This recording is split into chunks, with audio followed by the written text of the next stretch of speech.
Сәлем достар, бүгін сіздермен үй жағдайында жасалатын өте дәмді жып-жұмсақ пряники түрімен бөлісетін боламын. Каналыма тіркеліп, лайк басуды ұмытпаңыздар. Ендеше ұнымызды үстіне азғантай тұзымызды салып, жақсылап араластырып аламыз.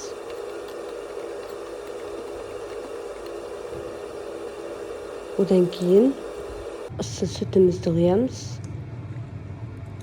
Оны да жайлап біркелкі масса болғанша араластырып тұрасыздар.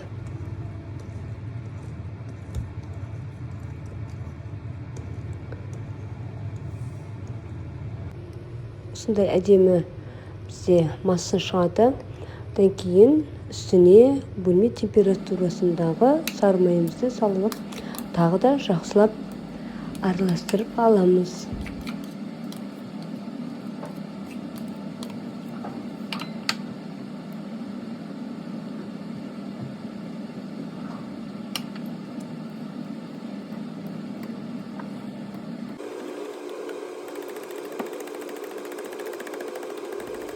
Бөлек ыдысқа жұмыртқаны екіге бөлеміз.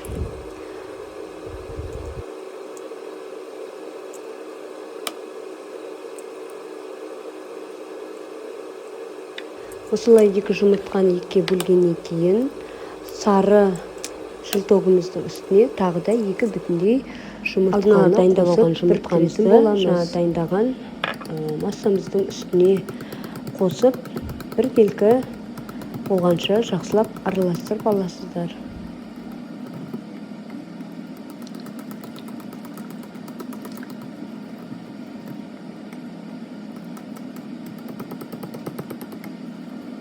Біздің массамыз дайын. Енді тағы да бөлек ыдысымызға қажетті мөлшерде ұнымызды алып, үстіне мен өткердің разрыхителін пайдаланамын. Қопсытқышын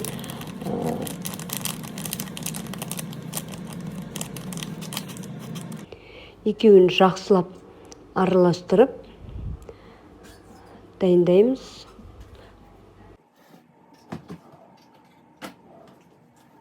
Одан кейін жаңағы дайындап қойған сұйық массамызды осы ұнымыздың үстіне жаймендеп қосып, тесто шығаратын боламыз.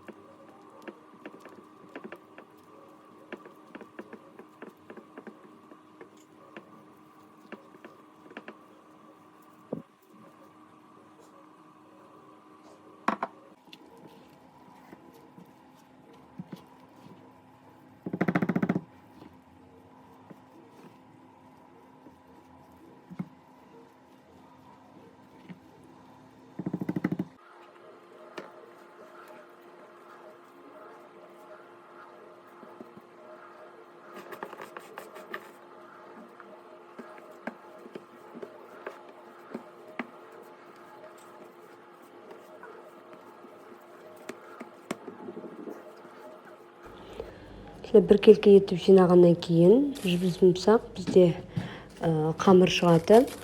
Бұны 4 бөлікке бөлеміз де жылы жерге 10-15 минутқа жауып қоямыз.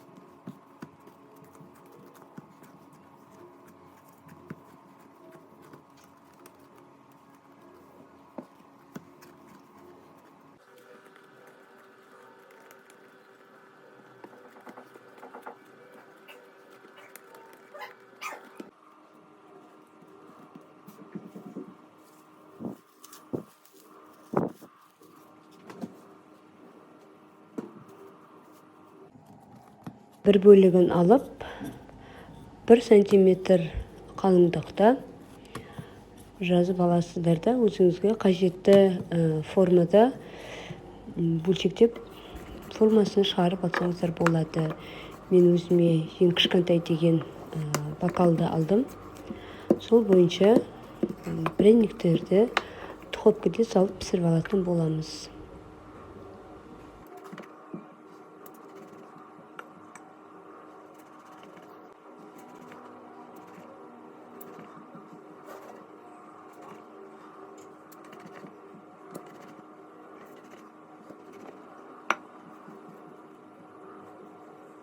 Пряниктерімізді осылай бөліктерге бөліп алғаннан кейін қызып тұрған пеште 200 градуста 10-15 минутта пісіріп алатын боласыздар.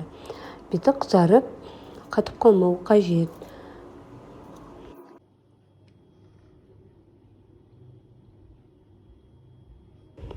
Енді пряниктердің үстіне жағатын сұйықтығымызды дайындаймыз. Шекеріміз үстіне манағы 2 жұмыртқадан қалған ақ уызымызды қосып, миксердің көмегімен біркелкі болғанша араластырып аламыз.